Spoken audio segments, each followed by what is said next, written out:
the name of God, most merciful, ever merciful, and may God's peace and blessings be upon His holy Prophet Muhammad and the purified members of his household and progeny.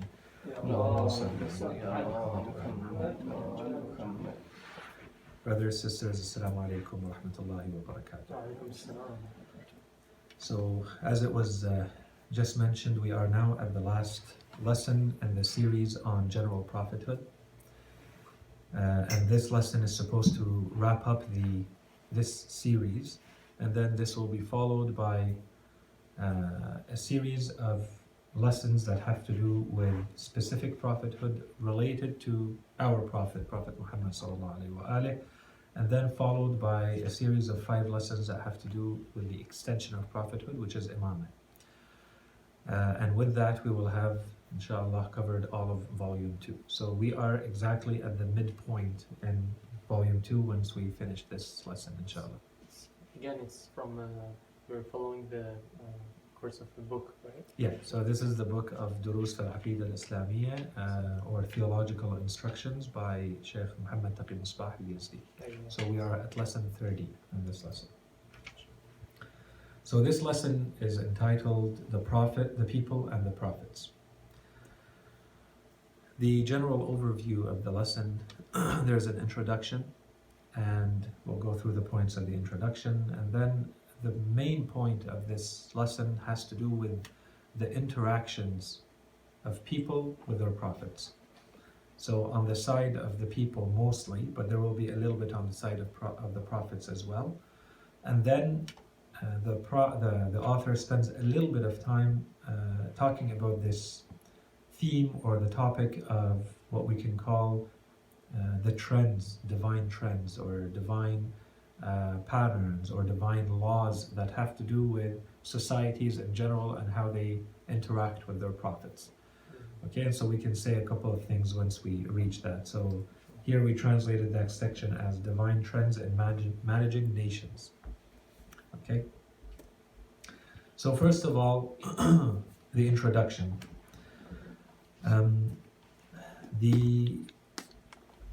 I think I should keep going.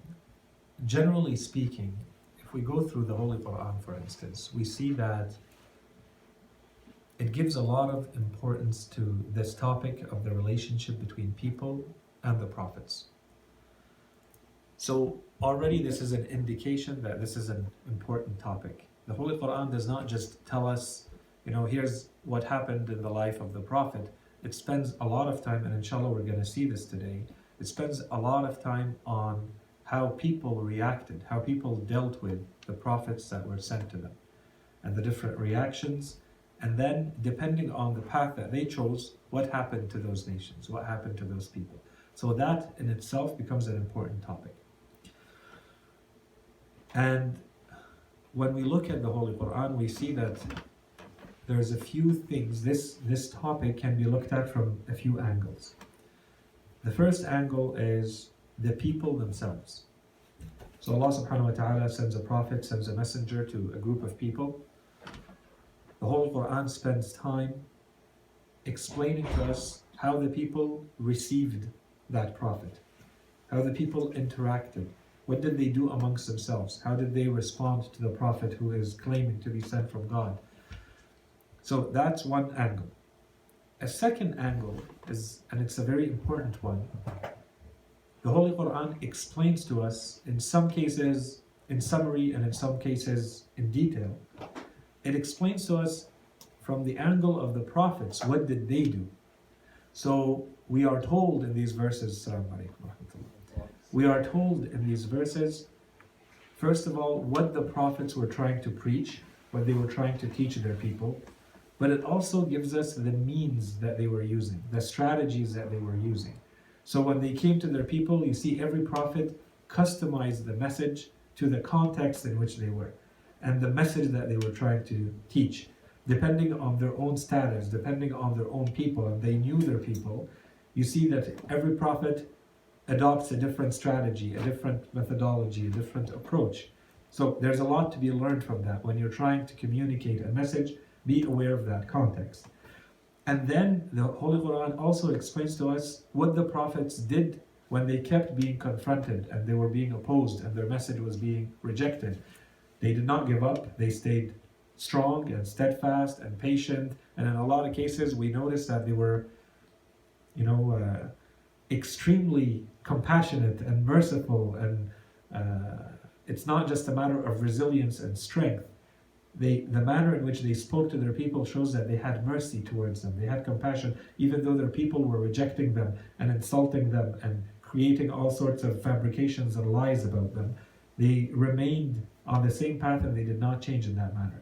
They just kept going with their message in the same manner. And then, so those are two angles. And then the third angle is the one that we're going to call the divine trends. And we may call them, by different names. It's difficult to translate the sunan, as the Holy Quran refers to it. لَن تَجِدَ لِسُنَّةِ اللَّهِ. This sunnah can be tradition, can be a pattern, can be a model, can be a law, it could be a trend. So basically, we're not saying that this is something of a universal law. We don't want to go that far, but we can say Allah subhanahu wa ta'ala makes a point to say there are patterns that you're going to recognize in history and they're going to repeat themselves. Okay, so this is what we're referring to as trends. And in this case, the trends we're talking about, let's call them social and historical trends. So they address, or they have to do with nations, so they're social, and they happen over time, and they seem to repeat themselves over time. So they happen historically. Okay, so we're going to get back to that point, inshallah. The next point here is that this topic, generally speaking, if you go back to the books of Kalam, traditional books that have to do with theology, this is not something that used to be addressed as a standalone topic. We don't really have any of the big, scholars of Kalam who have dedicated a section or a chapter to talking about the interaction between the people and their prophets and what this means, and from an analytical point of view to try to extract these divine trends. This was not really done. That said, the topic itself is important from already everything that we mentioned. So it allows us, here's where the author tries to sell this point as being very important, and that's why he's putting it here, and I completely agree with him. First of all, it's important because it is directly related to the topic of prophethood. So even though it is not customarily studied under prophethood, it's more studied in Quranic commentary, it is directly related to prophethood. And so understanding it allows us to understand all sorts of subtopics related to prophets and prophethood in general. So this is the proper place to study it. Either we study it at the beginning of prophethood or at the end, like we're doing here. So from a, let's say, theoretical point of view, from a knowledge perspective, it's very important. It allows us to understand prophethood a lot more fully, and it's something that's going to be recurrent. So it is definitely part of general prophethood. You're going to see it in whether you study Prophet Nuh or Prophet Yusuf or Prophet Sulaiman or Dawood or the Holy Prophet sallallahu alaihi wasallam. We're going to see that this is something that repeats itself. So this is a proper place to study it. That's one. And perhaps even more important than this, so beyond the theoretical component, the lessons that we extract from this topic are very important. They have a direct application for us. If we discover the manner in which the people interacted with prophets, or to put it more generally, how people received or interacted with the truth once it was revealed to them, then this becomes a lesson for us. How are we supposed to deal with the truth? And making sure that we're not falling in the same patterns and the same mistakes. And we're going to see there are kind of categories that we can lump a lot of the issues in. We're going to call them factors here that led to this objection or opposition or rejection of prophethood or the truth in general. And we'll add a little bit more to that. So there's a theoretical component and there's definitely a practical application that we can extract from all of this to apply in our lives. So the lessons learned have to have a direct application, a practical application in our lives. So this is for the introduction. So the first part of the lesson, as we said, is how did people react to the prophets when the prophets were sent to them? if we go back to the Holy Quran, and you're going to see in this lesson, inshallah, we're going to spend a little bit more time going through verses of the Quran. The Holy Quran tells us that the prophets were sent with today, and as we said initially in these lessons, we called it a religion. So one component, one set of their teachings have to do with beliefs.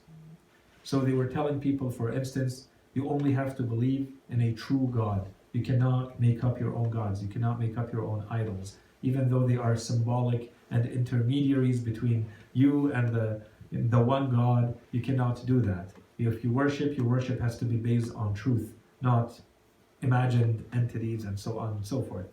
And every other belief article that stems from that. So that's part of what they were teaching to their people. A second part, we can just summarize it under the heading of actions. So their values, their set of values, which today we call morals, or potentially ethics, moral philosophy or ethics, these are values on which you're supposed to build your life.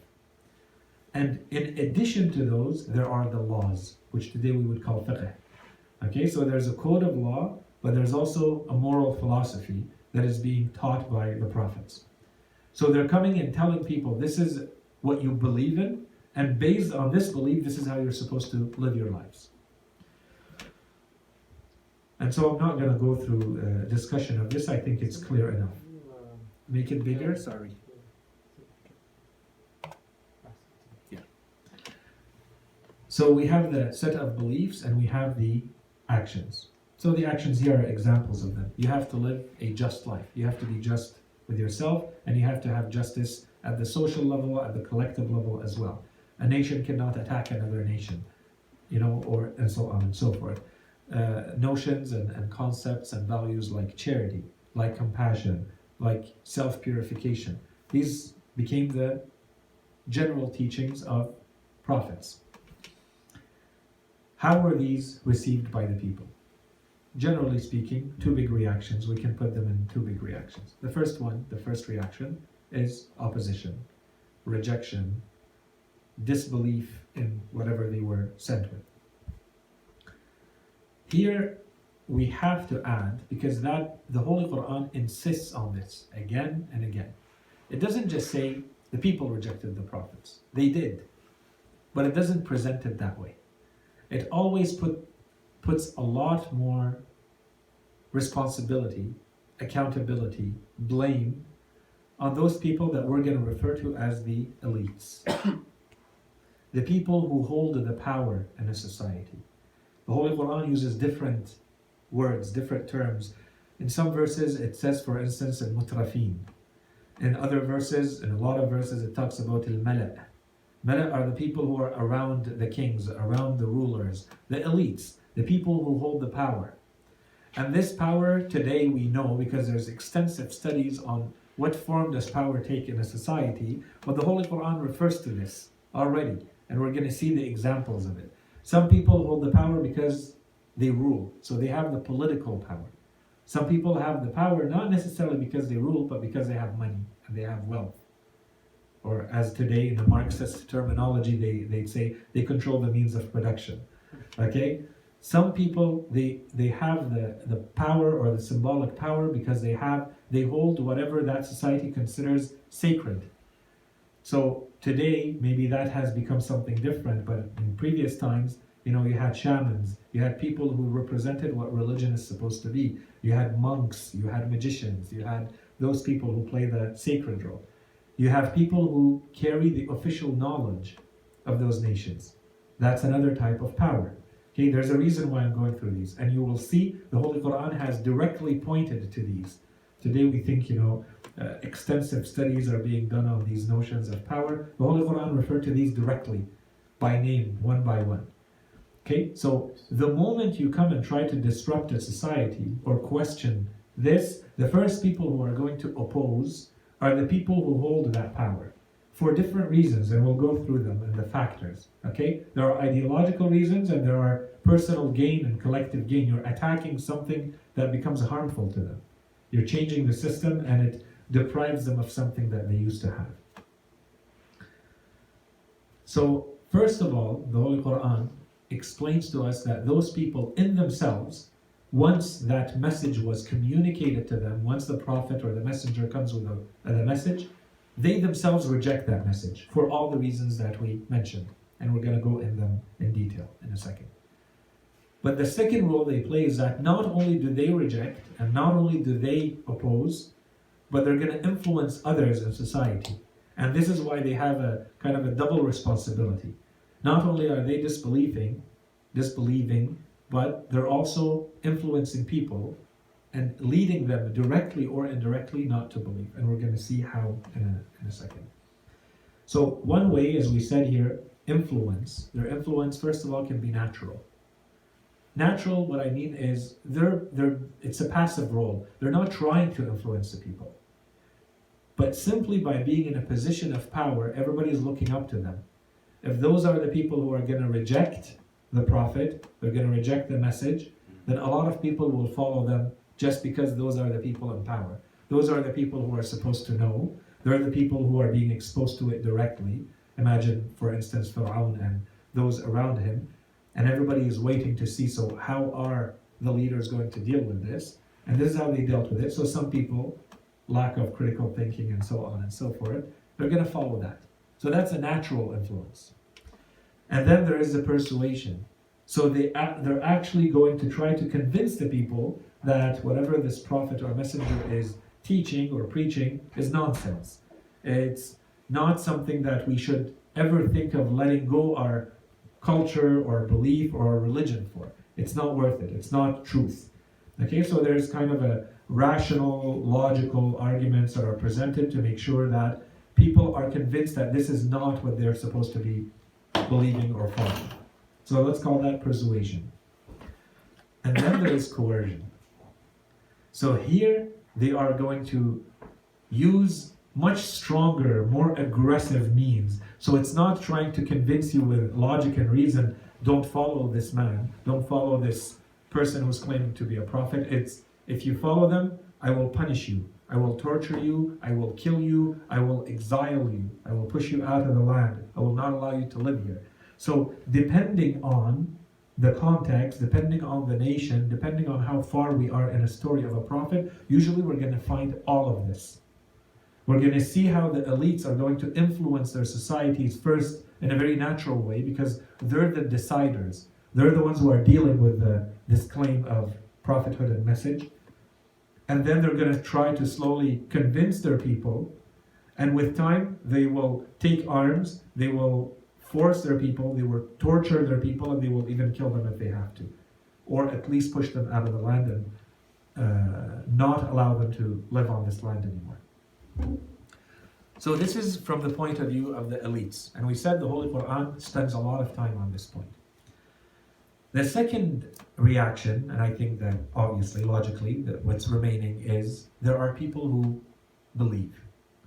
But in a lot of cases, it looks like the majority of the people who, even those who believe, they don't believe right away. It's very rare for people to believe right away when someone comes with a message and says, here's a message from God and you have to obey me. So that's why I wrote, first of all, eventually, there are some people who believe. And usually, they are a minority. And in most cases, they remain a minority. Okay, so that's 2. 3, generally speaking, the people who believe are not going to be the elites. They are going to be at the extreme opposite end of the elites. So they are the people who are the most deprived in society, not depraved, deprived in society. Those are the people who are considered lowly, of lowly status. The people who have no money, no wealth, no power, no, all the things that we consider to be the sources of power in a society. And why is that? And why is that? And we'll talk about that in a second. The very quick, easy, logical reason to that. And we'll talk about that in a second. We'll read the verse. And the reason is very simple. They are the ones that have the most to gain and the least to lose from the message of the prophets. When a prophet comes and says, I'm going to change the system, what are they trying to do? They're trying to recreate a system that in this world creates social justice and social balance. So obviously, there's an abuse, there's a transgression that is being done on the part of the elites against those who are deprived. So the prophets are trying to re-establish justice by taking away what's not to the elites, what the elites have appropriated themselves of, and give it back and put it back in the hands of those who should get it. And so of course they can't wait to see that justice re-established. Usually though, the further you go along with the prophet, the more you see that it's not as simple. Whether you are of the lowly status or lowly class in society or the elites, there's a lot at stake, and you have to put in a lot and sacrifice a lot and be willing to handle a lot just by being with the prophet. But generally speaking, by the standards of this world, yes, you have more to gain and a lot less to lose if you have nothing to start with and you've been part of those minorities or sometimes majorities who have been abused by the elites. Okay, that's normal. That's the natural order of things. But we're going to talk about that in a second. So these points that we just mentioned, let's look at a few verses of the Quran that kind of give us the same message. And that's why I said for every point in this lesson, I'm trying to give you one or a couple of verses that are going to establish this from a Quranic point of view. As we said at the beginning in this series, we're going to try to inject a dose of Quran more and more, increasingly throughout the series until now we're reaching the end, to prepare the ground for what's about to come. The explanation that we're giving, it's all still based on reason and based on historical analysis and so on and so forth, but here's the Quranic support for all of this. And of course, for each one of these verses, we can mention a whole lot of other verses that talk about the same topic. These are just samples. So in one verse we are told, "Has there not come to you the account of those who were before you, the people of Nuh, Ad, and Thamud, and those who were after them, whom no one knows well except Allah? Their messengers brought them manifest proofs, but they said, 'We disbelieve in what you have been sent with. Indeed, we have grave doubts concerning that to which you invite us.'" So here the point is, we disbelieve in all those nations, and so obviously it's not limited to those nations. The Holy Quran is saying any nation you go back to, you'll say that the prophets come and the people reject. And they will say, we disbelieve in what you have been sent with, and we have huge doubts about every component of what you're asking us to do. Okay, so that's a general verse. And another one, "Then we sent our messengers in succession." Rusulana Tetra, the Quran says, one after the other. We kept sending prophets, one after the other, messengers, one after the other. Whenever there came to a nation its messenger, they impugned. They impugned him. Impugn basically means you say they are a liar. Okay, the word doesn't work in English. To say that someone is a liar, it's to impugn. They do not believe, they reject, they oppose, but in short, they say you are a liar. So they impugn. So Allah subhanahu wa ta'ala says, we tried again and again and again. We sent one messenger after another. That's what's meant here. Arsalna rusulana tatra, in succession. Every time the messenger comes to their nation, the nation says, you are a liar. Okay, so this is a general point that we said. The prophets come with the teachings, with the messages, and they adopt whatever context they need to convince their people, and the general reaction of the people is this. Okay, so these are general. Now let's go a little bit more specific. We did not send a warner to any town without its affluent ones. Affluent are the people who have the luxuries, the people who have the wealth, the people who live in comfort. Okay, without its affluent ones saying, "We indeed disbelieve in what you have been sent with." So now we're going a little bit more specific. The first verses spoke about people in general. Now we're going to the elites. So now we see people who have affluence, which means they have wealth. They have means of comfort. They have a comfortable living. That's one. When their messengers brought them manifest proofs, they exulted in the knowledge they possessed. So they were happy. They were proud of the knowledge that they had. So that's how they received the messengers and the prophets. The messenger, the prophet, comes to them and says, "This is what God wants you to do. This is the correct set of belief." They say, no, we're happy with our knowledge. We're happy with our set of beliefs. Okay? That's why they said, when their messengers brought them manifest proofs, it should have been convincing, it should have been evident and clear, Their reaction was they exalted, they were happy with the knowledge that they possessed. But they were besieged by what they used to deride, which is, they said there's no afterlife, there is no one God, and that's exactly what became the reason for their punishment, their besieging. So here we saw that knowledge suddenly becomes very important. Okay, that's another means. So the first one was wealth, and there's a lot of verses on that. And there's a reason why I spent a little bit more time about knowledge and a couple of other things here. Another one, and I don't have time to go through the entire story of Qarun. If you go in Surah Al-Qasas, before and after this verse 78 in Surah Al-Qasas, chapter 28, you'll see the story of Qarun, who was with Prophet Musa alayhi salam, and who initially was with him, and then suddenly he turned, and he used the knowledge that he had against Prophet Musa alayhi salam, and where he ended. So when people started warning him and telling him, what you have done is wrong, his answer in short here, his answer in short, he gave a number of reasons, but one of the main factors, he said, I have indeed been given all of this because of the knowledge that I have.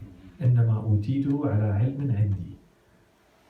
I have this knowledge and I'm the one. They kept telling him, be careful how you're using all this wealth that Allah subhanahu wa ta'ala has given you. And his response is, no, don't say Allah has given you. I have reached this wealth through my own work and through my own effort and through my own knowledge. Okay, that's a point. Another verse. When distress befalls the human, so now we're going very general. We saw specific examples. So all human beings, this is the nature of human beings. When distress befalls the human, he supplicates us. Then when we grant him a blessing from us, he says, I was given it by virtue of my knowledge.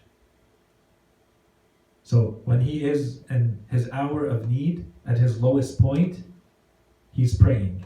And he recognizes his need. He recognizes that he is not independent, that he is fully relying on Allah subhanahu wa ta'ala. At that time, it's not, I'm capable, it's, I'm in need, please God help me. And the moment Allah subhanahu wa ta'ala gives him whatever he's asking for or takes him out of that situation, he starts feeling once again that he is self-sufficient, that he does not really need Allah subhanahu wa ta'ala. And this here, and see how the verse ends, and it's very important, and I put 2 exclamation points at the end as a warning for all of us. Allah subhanahu wa ta'ala, the verse says, he says, I was given it by virtue of my knowledge. Rather, it is a test. But most human beings, most of them do not know. And the reason I put this, I think today we live in a world where this is a dominant mentality. We are constantly bombarded with this message of work, and if you work hard, you put in an amount of work, and if you do this, you will achieve X, Y, Z success. And so be proud of that success and show it to the world. And of course, they will sometimes even add, so if you're, not in a religious context, not in an Islamic context, no problem. You can say or do whatever you want. But if you're preaching an Islamic message with this, there's a huge problem with it.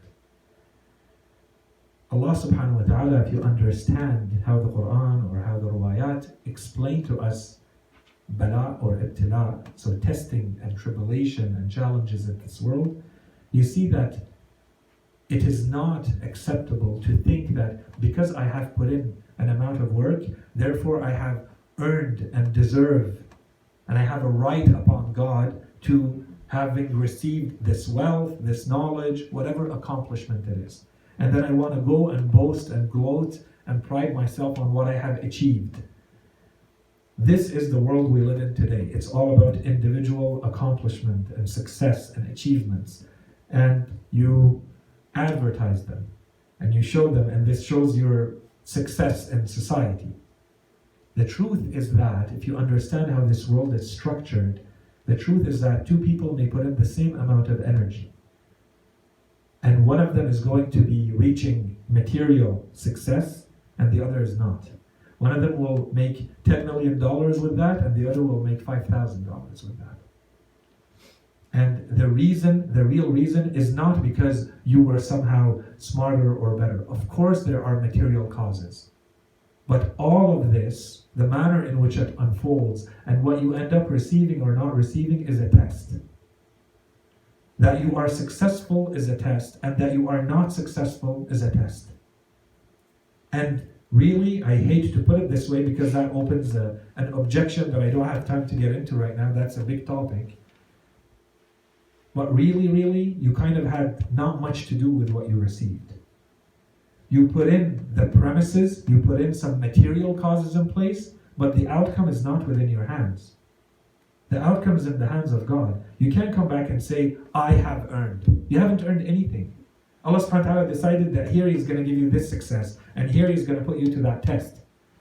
And it's not because here you were smarter and here you weren't. It's because here the test looked this way, and there the test looked that way. The problem is sometimes someone's going to object to this and say, well, therefore, you just sit back and wait for the success to come. No, your job is to work, and that's why I'm saying I don't have time to get into the topic right now. But here, if you read verses like these ones carefully, you see this idea of self-reliance is rejected in religion. If you understand what we said when we talked about the oneness of God, and how Allah subhanahu wa ta'ala controls the means of this world, and everything is a test, the good and the bad. The Holy Quran says, نَبْلُوكُمْ بِالشَّرِّ وَالْخَيْرِ. The test looks, or to us, it appears, it's in the things that are beneficial to you and in the things that are harmful to you. Both of them are a test. You're not only tested in the difficulties, so that if you're not feeling a difficulty, or Allah subhanahu wa ta'ala hasn't tested me in 3 years. No, you're being tested every second. These benefits and this comfort and this luxury that you're feeling and you feel there's no test is just because you're distracted. You're unaware that this is a test. And soon the test may change.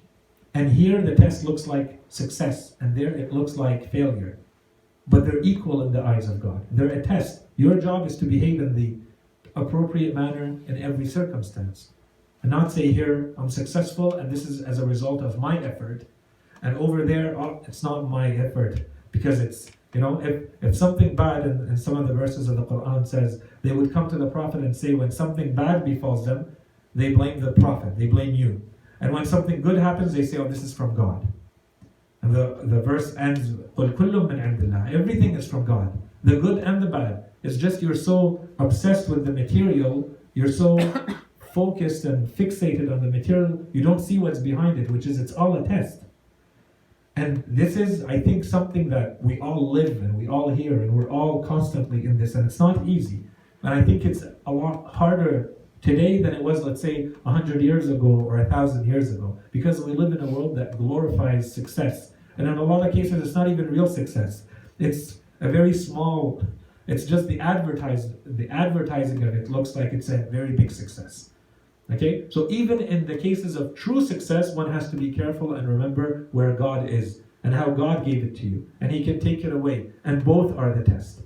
Don't stop gloating and being proud of your accomplishment and your success, and your job is to do as much as you can and to reach the best version of yourself and whatever you can accomplish in terms of success. That's your job. But the outcome, you don't control the outcome. Okay? Anyway, so that was a tangent venting. The next verse, and they will say, our Lord, we obeyed our leaders and elders.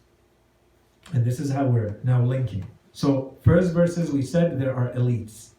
So some elites are elites of wealth and luxury and comfort. Some elites are elites of knowledge, and we saw examples of that. Now we're seeing how there are people who follow other people. You follow those elites. You follow those who have the power or the wealth or the knowledge. And this is the additional responsibility that those people have. This is the test. Okay? And they will say, so those people who are going to hell, in the hereafter, on the day of judgment, they will say, our Lord, we obeyed our leaders and elders, and they led us astray from the way.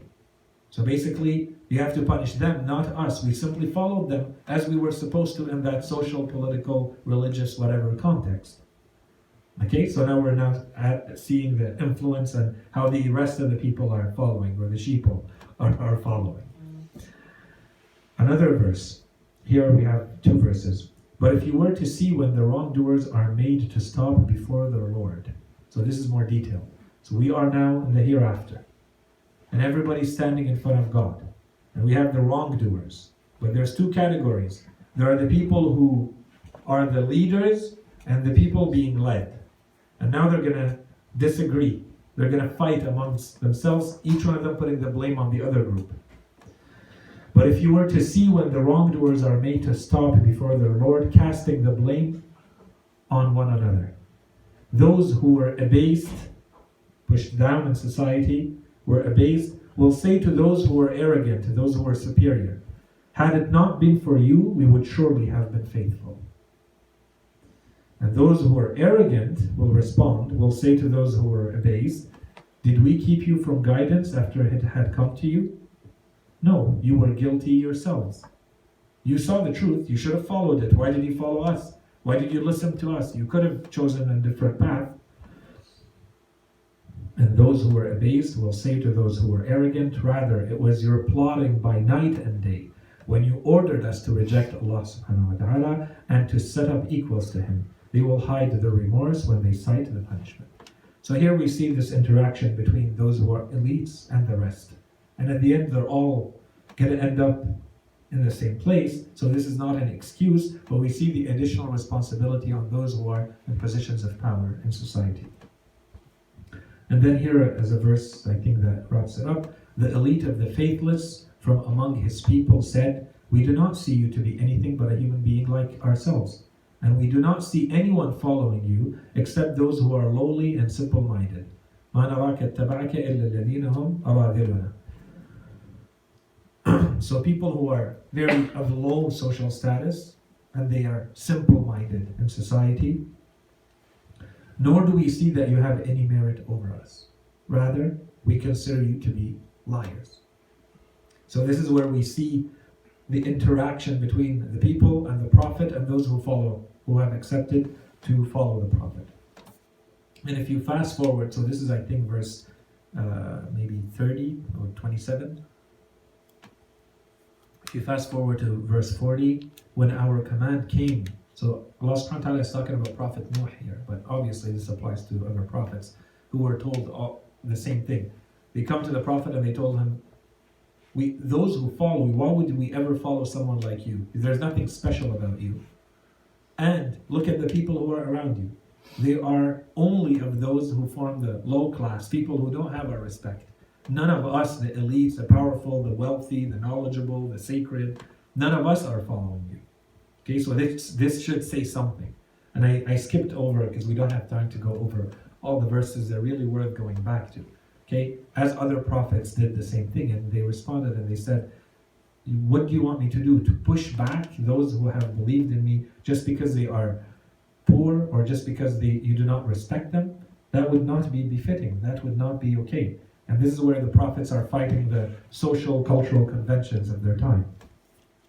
When our command came and the oven gushed, so this is when the precursor signs to the flood, the time of Prophet Nuh alayhi salam, we said carry in it, so carry in the ark, carry in it a pair of every kind of animal along with your family, except those of them against whom the edict or the command has already been given, and those who have faith, and none believed with him except a few. So all the points that we talked about, I think we find a lot of them here.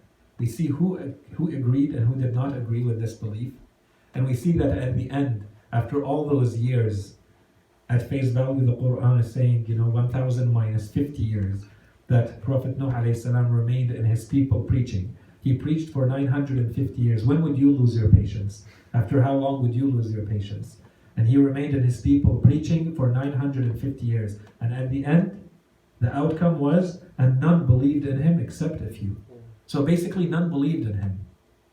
That's how you have to see it. The end result of his entire mission, of all the effort he put in, and this is to bring back to the notion that if I put in the effort, I'm going to earn the reward.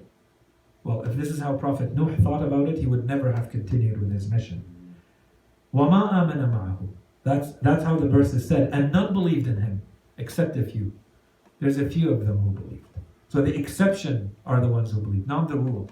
The general rule is, if this is how you want to calculate failure and success, material, and count how many people believed, it would look like it's a failure. But this is not the criteria. Okay? In any case, and none believed with him except a few. So now let's go to the reaction of the people. Generally speaking, we said that the teachings of the prophets are coming in two categories. There's a set of beliefs and a set of actions. And actions can be even split in two because we have a moral code and value system, and we also have a code of law. Okay? The Sharia. Generally speaking, if we look at societies in which Allah subhanahu wa ta'ala has sent prophets, it's very rare that we find societies where the entire message of a prophet was actually accepted by his people. Very, very rare. Some indications when we read the Holy Quran, it looks like Prophet Sulaiman alayhi salam had that in his time. And that's why he was able to build an empire, to build a kingdom. It means that he was able to have enough people in his time who accepted the belief system, who accepted the actions that go with that belief system, and he can get them far enough in the rest of the domains of life to actually be able to build a kingdom. Yeah. And Sayid, I'm sure you would agree, him being wealthy, it's not a coincidence that he was the one that was able to garner the largest following. Mm-hmm. And so these are like the context, let's say. The context will change from one prophet to another. And we'll talk about that in a second. It definitely helps, but I would argue that Allah subhanahu wa ta'ala will create the conditions that should help in every case. Because that wasn't the case with Prophet Muhammad. He was not in certain contexts and he was in others. He had money in some and he did not in others. And that's why, based on everything we look at, this is where we see the greatness of the Holy Prophet and what he was able to do in a 23 years, let's say, to be more official, 23 years of da'wah, of preaching, what he was able to accomplish, how far he was able to take those people. Of course, there are conditions in place, a lot of them not having nothing to do with the Prophet himself. And this is what every prophet has to work with. It's like let's call it a divine plan or a divine engineering of society, that he makes that prophet be born at a certain point in time and in a certain location from a certain family or tribe, and he has to deal with that context. He didn't determine what these people are starting with as a set of beliefs, for instance, but that's what he has to work with, and he has to use his genius and his knowledge of these people and of course with divine intervention and with divine guidance to do the right thing. One factor obviously is wealth, but that's not the only one, and that one could be used against him or not. So there are things that it's difficult to put the blame or the success or the failure on the prophets themselves. Okay, let me put it that way. Okay, so it's a set of conditions they're working with. In some cases, it's going to lead to people accepting, and in others, they're going to reject. Prophet Muhammad he was truthful, was al-amin, that's why. So that's part of it. Yeah, and we talked about that in previous lessons too, that it helps to know the preconditions before becoming the messenger. What was his seerah? What was his biography? What was the heritage and the knowledge and the biography that the people knew of him before he starts? Okay, and that becomes one of the reasons why they believe or not don't believe in any case. So as we said, accepting the full message of prophets, very rarely is it ever accepted fully. In part, in the majority of cases, it's always in part. And this is where we say it's difficult just to say the entire message of a prophet is rejected. In fact, with time, and if someone is able to go and dig and you have enough evidence to work with, you'll see that there is a partial acceptance. The problem is they may not accept the things that really matter. What he wants them to accept is a belief system, but they may benefit from that prophet in other dimensions. And that makes its way through that people, his people that he's preaching to, and eventually to other peoples, to other nations. And you'll see historic, development and growth and evolution of certain things that really came from prophets. Okay, so this is a partial. All sorts of things, some of our scholars say, in fact, everything that today we find good in humanity, its source was revelation. Its source was a prophet who somewhere put in place the seeds, the architecture, something that set humanity on that path. Okay, so that's a general, idea. And I'm going to mention a couple of things here. So, for instance, today, I think it would not be very far-fetched. It could be, I'm not going to say easily, but, moderately well documented and shown that the constitutions and the systems of law and legal philosophy, if you see the sources of law in the world, you can trace back all of their principles to Revelation, to the Old Testament, to the New Testament, to some sort of religious background, which obviously came from a prophet. These are the legal systems of the world today. Of course, people will not say that. They'll present them as being secular systems. But the rights that we understand in today's societies, their sources are in religion. They're all religious sources. Okay? And we can add things about medicine, we can add things about technology. We have a lot of narrations that, for instance, say that astronomy was an entire field that was revealed to some prophets who taught people. Okay? Or for instance, that how we taught Dawood alayhi salam sewing and how to build shields so that when you go to war you can actually defend yourself and protect yourself.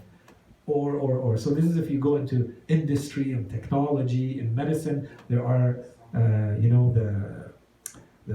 not the argument, but the discussion that Imam Sadiq alayhi salam had with this Indian physician who came, and the Imam goes back and forth with him. He tells him, how do you figure that human beings discovered how herbs are to be used as medicine? And he said, well, they just went and trial and error and they learned that way. The Imam tells him, if they had really done it that way, first of all, there's not enough time. How many herbs are you going to try before you discover? And how are you going to relate it to this specific disease or that one? How do you know which one is affecting what? And how many people would you have killed before you reach the right one to know, oh, this one worked? That's because some of them are poisons and some of them are beneficial and some of them are harmful. So obviously the source of this is Allah subhanahu wa ta'ala, who taught human beings through prophets how to use herbs as medicine. If you go back in Kitab al-Ihtijaj and elsewhere, you see a lot of this from Imam Sadiq and Imam Baqir alayhi salam at the time of Zanadiqa, the atheists. Anyway, so today I think that's why I'm saying in a lot of cases someone who really wants to dig into this, the difficulty that you'll find is that the real sources are missing.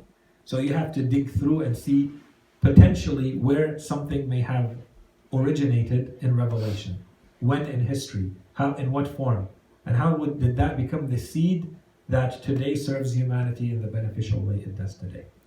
In any case. And these are two quick quotes that I have related to this general topic that I think, if someone doesn't know, they may find them surprising. These are two people who are experts in the fields of the philosophy of science, and the second one is a huge scientist himself. Let me start with the first one.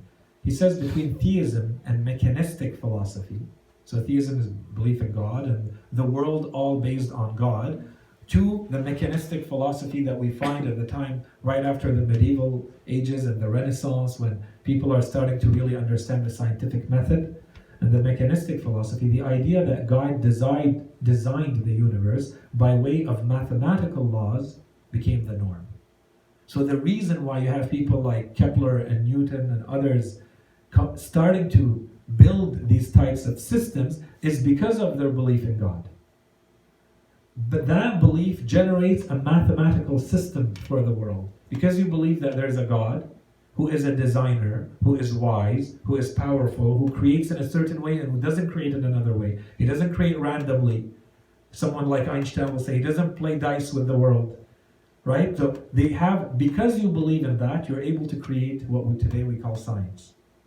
Okay, so he says those were the principles in Newton's Principia, which changed the course of science. He put everything is based on a mathematical foundation. That's his Principia. The uniformity of those laws, Newton argued, is due to God's omnipresence. that they do not change over time, said Descartes, is because of God's immutability, because God does not change, so his laws do not change. I'm not saying these are valid or not valid. We're showing that the origin of the foundations of science today is really because people believed in God, that they were able to even conceive, imagine creating this type of system. The simplicity of the laws was used as an argument for God's existence. As for mathematical elegance, Kepler believed that God has established nothing without geometrical beauty. So Kepler is the one who came up with the equations to calculate the orbits of the planets, the moon and the planets. Okay, so this is where they're coming from. And if you trace that back, you see it's difficult to say if you believe in God, therefore no science. The truth is, historically, this is not how things worked out. The people who came up with this were the people who believed the most in God. Okay? And this is another quote: the notions of the constancy of the quantity of matter, of the constancy of the quantity of motion, which today are the main principles on which all of science is built, right? Nothing is created, nothing is destroyed, everything is transformed. Energy equals mass, right? So nothing is lost. All of this, the indestructibility of work or energy, conceptions which completely dominate modern physics, all arose under the influence of theological ideas. And this is Ernst Mach. Okay, so huge scientist and philosopher of science. Okay, so the factors leading to the opposition. Why do people oppose the prophets? Very quickly.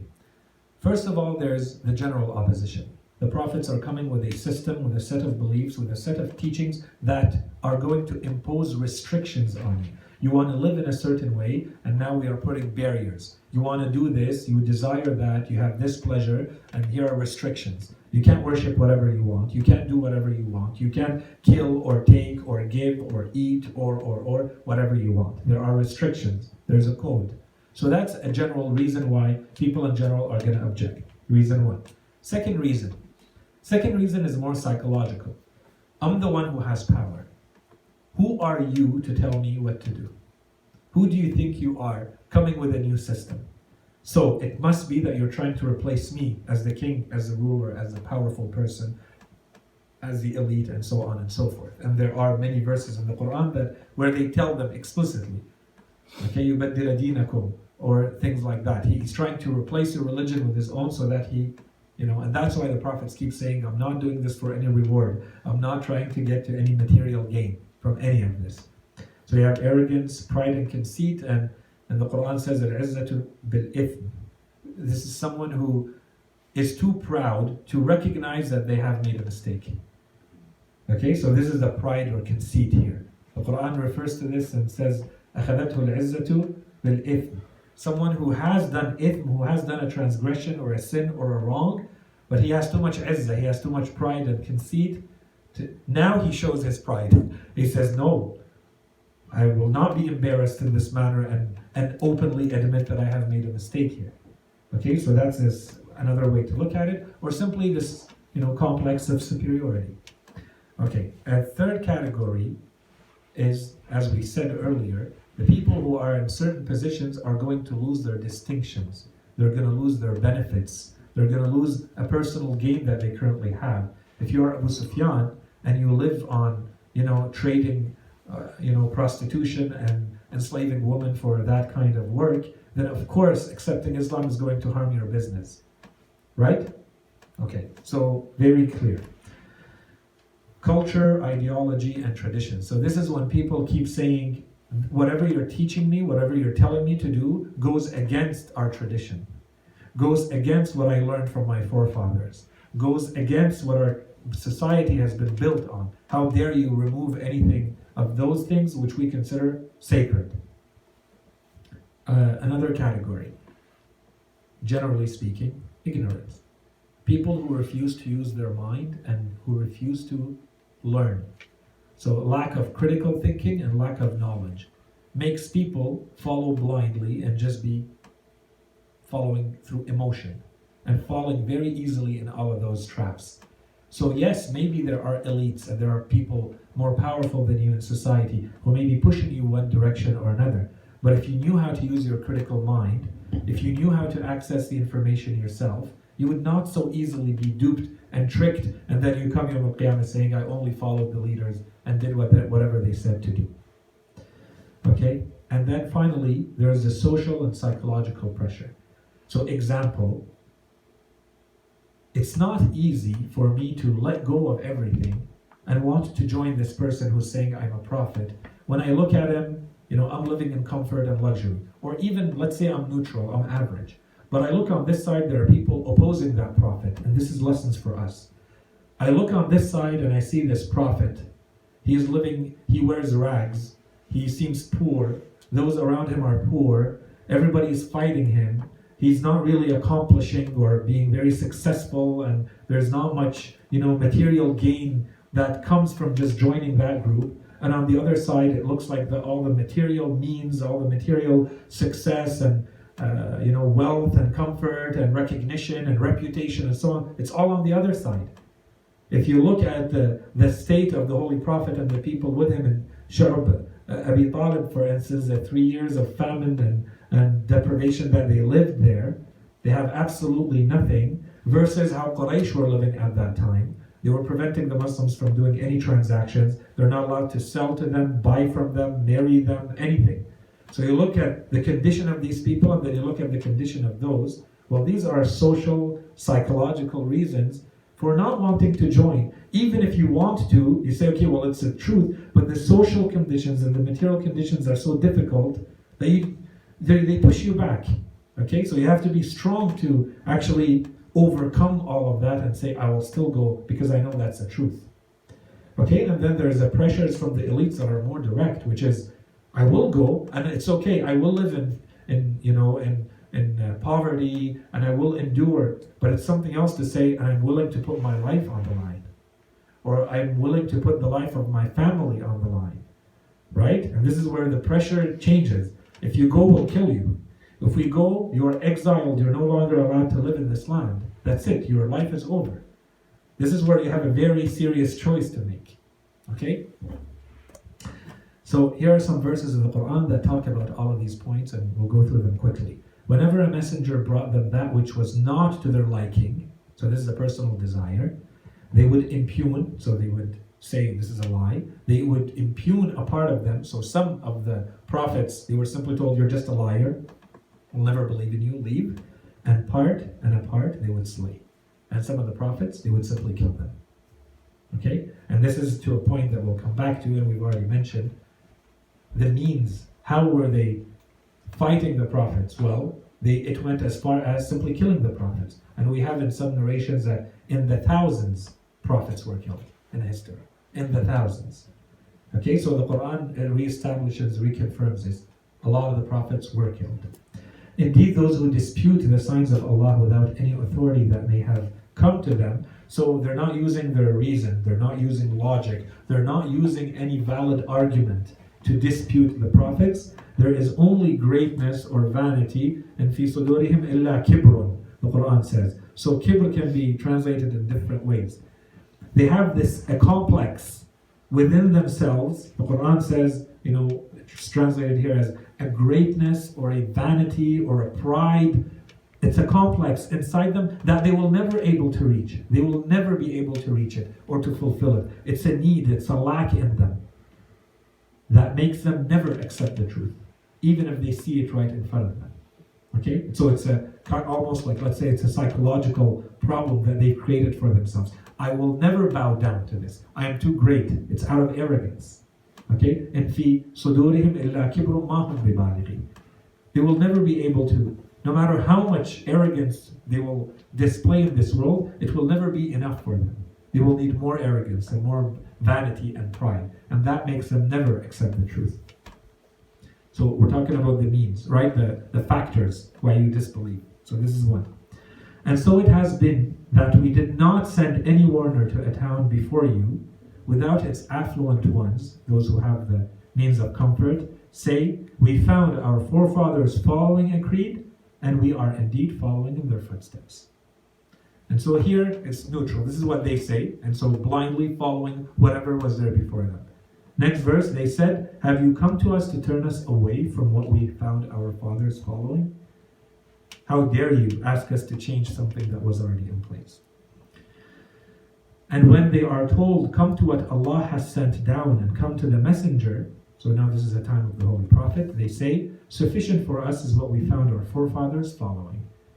What, even if their forefathers did not know anything and were without guidance, they will still say that? And the truth is, yes, they do. So the Quran is basically saying, and they were without any knowledge, and they were misguided or without any guidance. So they are blindly saying, so the Quran is repeatedly reminding them, that is only a valid argument if your forefathers carried a knowledge or they were guided. But in itself, it's not an argument just because your parents or your forefathers or your ancestors did, you do. That's not a criteria. O believers, indeed many of the scribes and monks, so now we're going to the elites. See the elites, the people who have the power in society. These are the people who hold the sacred positions in society.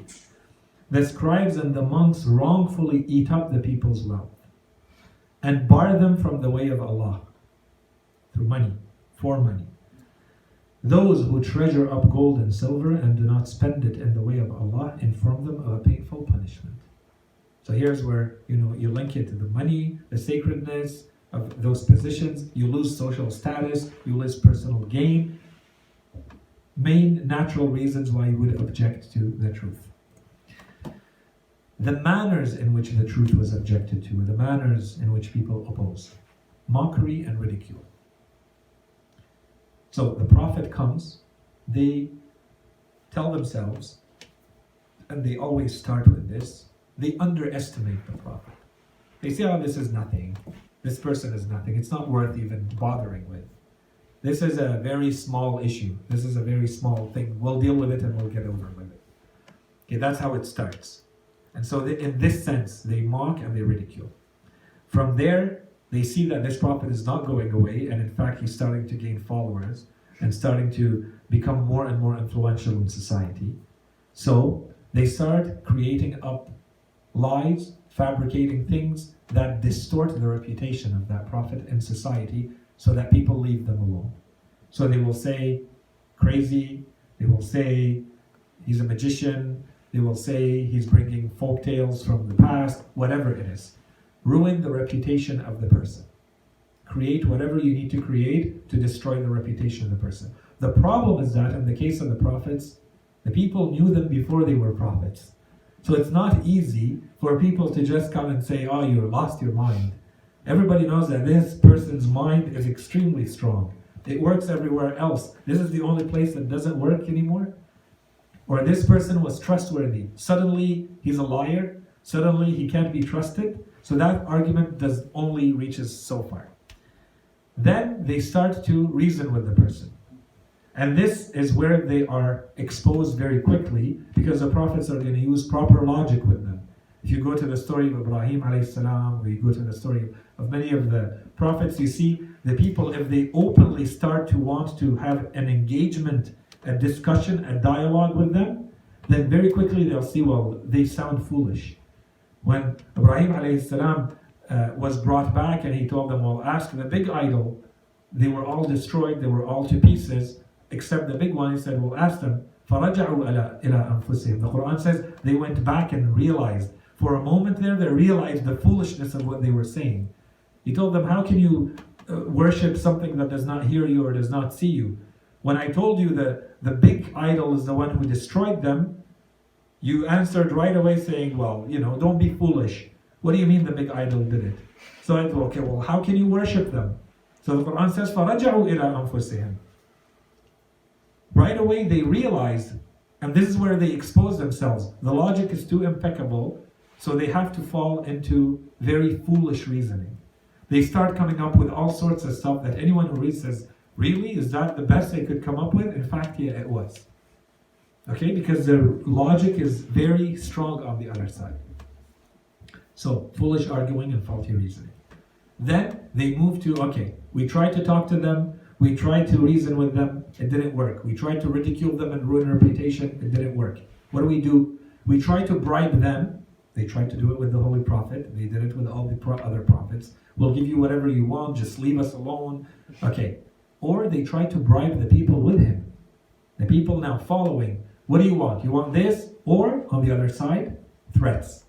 If you stay with this person, this is what we're going to do to you. We're going to prevent you from this. We're going to prevent you from that. We're going to punish you. We're going to torture you. We're going to kill you. And finally, if it doesn't work, well, the empty threats are put aside, and now they actually do.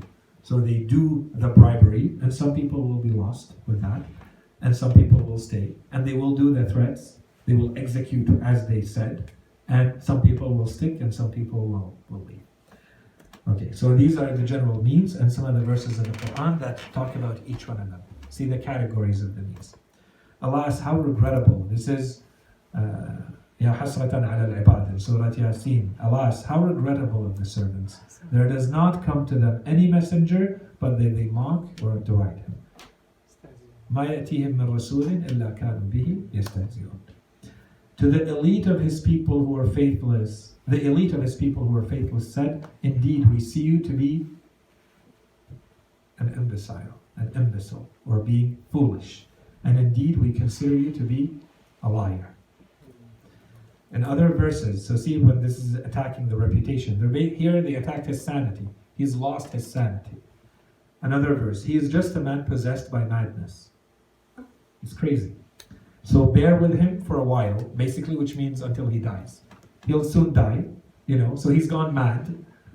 So people, just so that you all know, this person, he used to be good and respectable, but now he's lost his mind. So just be a little patient. He's going to keep saying whatever he's saying until he dies, and then we go back to, inshallah, once we have a chance to go through the stories of the prophets of the Quran, we'll go through these in detail. So it was that there did not come to those who were before them any apostle or any messenger, but they said a magician or a crazy man. Okay, so this is where we see the type of logic and the type of reasoning. When they come to you, they dispute with you, and the faithless say, these are nothing but myths of the ancients. There's no argument. So they say, are you just finding this in the myths of the ancients, and you're repeating them. Every nation attempted to lay hands on their messenger, and disputed erroneously to refute the truth. And this is important. And they disputed erroneously.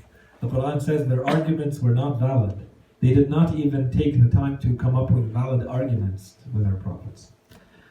Have you not regarded him who defies our signs and says, I will surely be given wealth and children? And here we see that they use that as a factor. If I still have wealth, if I still have power, and in the case of these, لَأُوتَيَنَّ مَالًا وَوَلَدًا, this is a time of the Holy Prophet where it was very important to have male sons and to have money. That's what distinguishes you and gives you a distinction. And they say, well, if he must be on the truth, and this prophet must not be telling the truth. Otherwise, why would God give all of this material gain to this person? Okay? So this is the foolishness of the arguments. What kept the people from believing when guidance came to them was their saying, has Allah sent a human as a messenger? So we don't want to believe because you're a simple human being just like us. If God wants, we want to see signs. We want him to talk to us directly. We want to transform this whole desert into a garden. And we want the book to come down to you directly so that and so on and so forth. We want an angel to talk to us. Why is he sending just a mere human being like us? To those who have no knowledge say, why does not Allah speak to us or come to us a sign? So said those who were before them, words similar to what they say. Alike are their hearts, we have certainly made the signs clear for people who have certainty. But the faithless said to their messengers, surely we will expel you from our land. See, first there was arguments. They tried to distort the reputation. They're crazy, they're madmen, they're magician. They tried to use false argumentation. Now it's going to become what? Threats. The faithless said to the messengers, surely we will expel you from the land, or you should revert to our creed. You come back to our religion, or we'll kick you out, or those who follow you. And Pharaoh said to the people around him, to the Malak, he told them, let me slay Musa. Let me slay Musa and let him invoke his Lord. So we have both here. It's a threat and it's an argument. If he's truly a messenger, let him pray to God that he saves him from my slaying. Okay? And then, that is because they would defy the signs of Allah and kill the prophets unjustly. This is where we said, this is the last straw. They no longer know what to do with these prophets. They don't know how to handle them. They simply kill them. So that's one verse. Another verse, those who defy Allah's signs and kill the prophets unjustly, and kill those who call for justice among the people, inform them of a painful punishment. Last topic of this lesson. From all of this, the divine trends. Allah subhanahu wa ta'ala sent all of these nations, all of these people, the prophets, to guide them. He added more. There's more incentive. Initially, when we talked about this, we gave a number of reasons why are prophets being sent. And in large part, we said because the human mind is deficient, it may never reach certain truths. It has no means to reach those truths. Maybe other truths it can reach, but with a lot of time and a lot of trial and error that Allah subhanahu wa ta'ala in His wisdom does not want.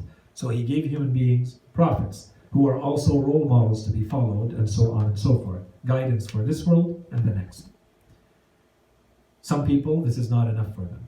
So what does Allah subhanahu wa ta'ala do? He adds incentives. He adds reminders. He adds things that should encourage you to wake up, to see that this person is really sent from Allah subhanahu wa ta'ala. He's really a messenger. He's really a prophet like he claims. So what does he do? He starts testing those nations to bring them back. If you read, for instance, at the time of Fir'aun with Musa alayhi salam, Allah subhanahu wa ta'ala started sending them tribulations and tests. فَأَرْسَلْنَا عَلَيْهِمُ الْجَرَادَ وَالْقُمَّلَ وَالضَّفَادِعَ.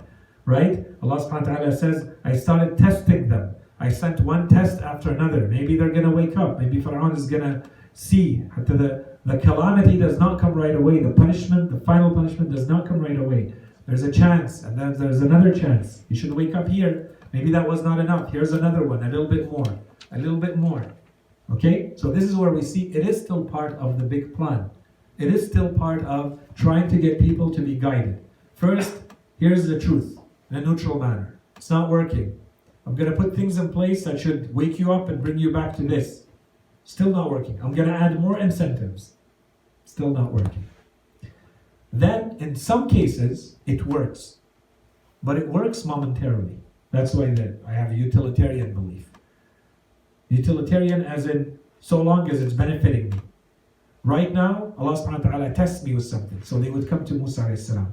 Please Musa, whatever you want, tell us, just pray to Allah subhanahu wa ta'ala to remove this test, to remove this problem. We can't live anymore. All the water turned into blood and we can't drink anymore. We're all going to die. Please pray for us. He says, but this is a reminder. If I pray for you, it means you've accepted my message. You've accepted that I'm a prophet sent from God. They say, of course, of course. Said, okay. So he prays. And the test is lifted. And they go back right away to their disbelief. And not only do they go back to their disbelief, they start working even faster and harder against him in the Quran, which we don't have time to go through. And that's why even Fir'aun, and the verses you see, when he's drowning, he goes back to this. He finally, at the moment when you would think, okay, that's over, he drowned. Well, he's drowning, he's not drowned yet. And he says, آمَنْتُ بِالَّذِي آمَنَتْ بِهِ بَنُو إِسْرَائِيلِ. He says, I have believed in whatever Bani Israel have believed in. Just get me out of here. Don't let me drown, Musa. Whatever they've believed in, your people who followed you, Bani Israel, whatever they believed in, I believed in it. آمَنْتُ بِالَّذِي آمَنَتْ بِهِ. He doesn't say آمَنْتُ بِاللَّهِ. He doesn't say I have believed in God. I've believed in whatever they believed in. Just rescue me. Get me out of here. But if you wanted to believe, you would have believed before. Once again, you've proved all along that you're not really believing. It's a utilitarian belief. You're going to say whatever you need to say, but it's not really belief. Okay? When logic, reasoning, advice no longer work. So all of this is a trend. This is how the author is presenting this, as saying this is a trend. People are not sent a calamity right away that destroys them. These people were not destroyed right away. There's a progression. There are chances being given. Again and again and again. And at the end, we tried with logic, we tried with incentives, we tried with advice. Nothing is working. So it becomes an open confrontation with God. Basically, that's what it is. You are confronting God directly and saying, if you exist, bring down your punishment, which is exactly what they said. In the Quran, there are a number of verses that say, whatever you've been promising us, send it. Open confrontation with God. And here, the result comes in two versions. The outcome comes in two versions. In one version, Allah subhanahu wa ta'ala does not punish directly.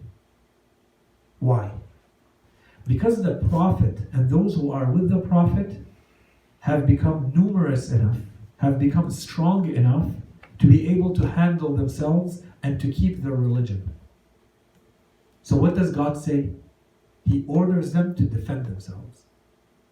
And He tells them, go defend your faith, go defend your belief, go fight with the disbelievers yourself. I'm not going to send a calamity. My punishment, I'm going to make them taste my punishment on your hands.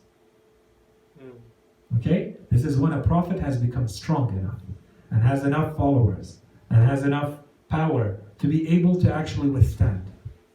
In other cases, when he does not reach that type of power, Allah subhanahu wa ta'ala tells the Prophet, leave them, stay away from those people, leave that land, and leave it to me. And I'm going to intervene directly.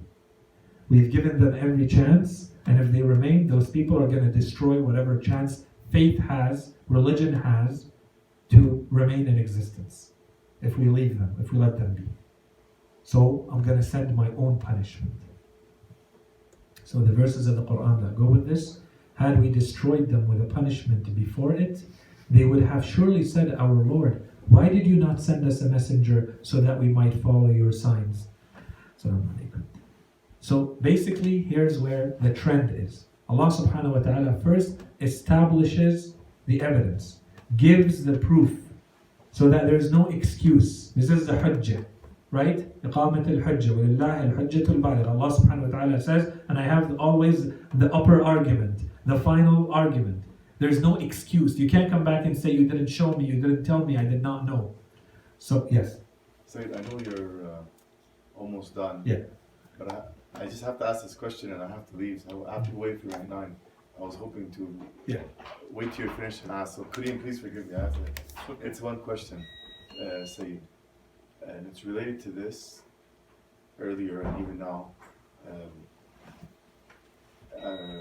A lot of an argument I always hear when that comes from atheists, when you bring up the point of agreement when it comes to certain virtues that are shared across times and across cultures and across religions, like cowardice in comparison to bravery, generosity in comparison to stinginess. There's unison and complete agreement on these from any time in any place. The argument that I will hear back to that is, well, this is also through natural selection. Mm-hmm. Those virtues are in agreement across the board because they're to the benefit of the human race. Yeah. So the same way we've learned not to touch fire because it'll bring our end. We've also learned to be generous or to be wise because it promotes our existence. Mm-hmm. I'm just curious, how would you... So first of all, this is a very new argument. It uses evolutionary theory for that. Yeah, before it was biological, but now it's even moral. Yes. The second thing is, there's a disagreement about this. Even them, as biologists and philosophers of science, they do not disagree that this is to the benefit of. Their biggest issue is, where does it come from? Where did the trait come from in the first place to be selected? No. We've come to learn that. Yeah, but this that's not quality true. over that quality is bad or good. So some of them, you can if that's what we're going to rely on, then some of them show that it's not actually beneficial. Like So- self-sacrifice? So you can show that it's beneficial in certain conditions, in certain situations, but not enough to say, and this has become a universal. It's not that universal as a benefit. So you can't. You have to say, where did it come from and why did it stay? And natural selection, they do not agree today that this is where it comes from. That's one. Two, and this goes back to the moral argument. Okay, so if you go back to the moral argument, you'll see the seeds of this entire thing. Those who say the presence of good itself in the world is enough to show that there is a God, because it has to have come from somewhere. Okay, like Kant and others. I lost my train of thought. Sallallahu alaihi Allah. Okay, so we're saying that the good, and there's disagreement. So first of all, we have to go back to it's not enough to say this is what ended up being selected through natural selection. I want to understand its origin first. 2, there's disagreement between them. 3, today, even the notion of belief, they're trying to create a materialistic foundation for it, and they're saying there are genes that make people believe in certain things, such as religion and God and the sacred and all of that. So they've identified specific genes that are related to that. That it still goes back to the same problem. So now we're going directly to religion. At least you were talking about morality. Beyond morality, let's go to belief in God. Belief in religion. So they want to say it comes from a genetic foundation. Even that is, why is it? So scholars of religion have used that to say, well, who put it there? There are scholars who are believers in God who use that argument to say it was God who created, this is the fitrah. And there's no more proof to say, no, this was a material evolution, as to say, this is how we are hardwired. Allah subhanahu wa ta'ala has hardwired us in a way to go back to Him. So He put it in our genes to believe. And everybody says, every scholar who has studied religion and human beings and comparative religion, as Karen Armstrong and others, they spend a lot of time on this. If there's one thing that's constant in human beings, is belief. It's religion. Religion in what? That's a different discussion, but belief in and sacred in what we call religion. Where did that come from? Just saying it's part of our genetics is not enough. I need an origin for that. Just so I understand correctly, what you're saying is even when it comes to evolution, physical, biological evolution, and now even when it comes to this moral selection of evolution, even if that is true, who's to say that God also ordained it to be this way? So we're in agreement. There's physical evolution, there's moral evolution, and that God has designed it to be this way. So in fact, that it's a proof that God exists. It's more proof on my side, not yours, as a believer. So you would agree with this argument? If you can show it to me, I'll say more proof for me. I more agree with it, but it doesn't prove your point. It actually proves my exactly. point. Okay. Yeah. So you have to forgive me. Absolutely. Okay, so to go back to the verses, now we're going through the verses that we're talking about the divine trends. Had we destroyed them with a punishment before sending a messenger or a prophet to them, they would have surely said, our Lord, why did you not send us a messenger so that we might follow your signs before we were abased and disgraced? So that's one. So that's a trend. It starts with sending the proof, making it clear and evident. So Allah subhanahu wa ta'ala starts with that. Indeed, the human being transgresses all bounds when he considers himself self-sufficient. So this is the moment he feels he's in need, he relies on, he needs to pray to God, Allah subhanahu wa ta'ala, and say, please save me. I need you. I don't know what to do. And the moment he feels he's self-sufficient, إن الإنسان لا يطغى أن رآه استغنى. As soon as he feels self-sufficient, he transgresses. يطغى. We have certainly sent messengers to nations before you. Then we seized them with stress and distress. Why? So this is not the punishment. Allah subhanahu wa ta'ala is not saying I seized them with, in Arabic it says بالسراء والضراء. So we made things easy, we made things difficult. Okay? We tested them and we sent them all of these difficult conditions and situations that we put them in. Why? To serve as a reminder, to wake them up that this is truly a messenger being sent to you. So with stress and distress, so that they might humbly entreat us, come back to us in humility. Come back, يَتَضَرَّعُونَ, the Quran says. So that you come back in humility to God. and ask for God to help you, which means you recognize He exists and that this is a messenger. Why did they not entreat or learn humility when our punishment overtook them? But their hearts had hardened, and Satan had made to seem alluring to them what they had been doing. And here's where the Quran says it doesn't always work. Even those incentives, they may work for some people, but others, their hearts have become too hard. So it doesn't work for them. وَلَكِنْ قَسَتْ قُلُوبُهُم. Right? وَزَيَّنَ لَهُمُ الشَّيْطَانُ. As for those who deny our signs, we will draw them imperceptibly into ruin. Hence, they do not know. Allah subhanahu wa ta'ala says, we're going to keep giving them. We're going to give them good. And imperceptibly, without them realizing what's happening, we're actually leading them to more ruin. Both sides are a test. And both sides should make them wake up that this is a prophet and the message is true. But they don't know. Let the faithless not suppose that the respite that we grant them is good for their souls. Allah subhanahu wa ta'ala says they should not think that if we give them time and we give them more graces and we give them more benefits, that this is good for them. We give them respite only that they may increase in sin. And there is a humiliating punishment for that. So we seized each of the nations for their sin. This is why you see the difference in the punishment. Okay? Among them were those upon whom we unleashed a rain of stones. And among them were those who were seized by the cry. And among them were those whom we caused the earth to swallow. And among them were those whom we drowned.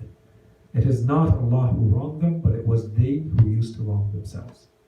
They kept going in that direction. And in each of these cases, it was a hopeless case. Allah subhanahu wa ta'ala gave them every opportunity, and at the end it became an open confrontation with God. Whatever you have, bring it.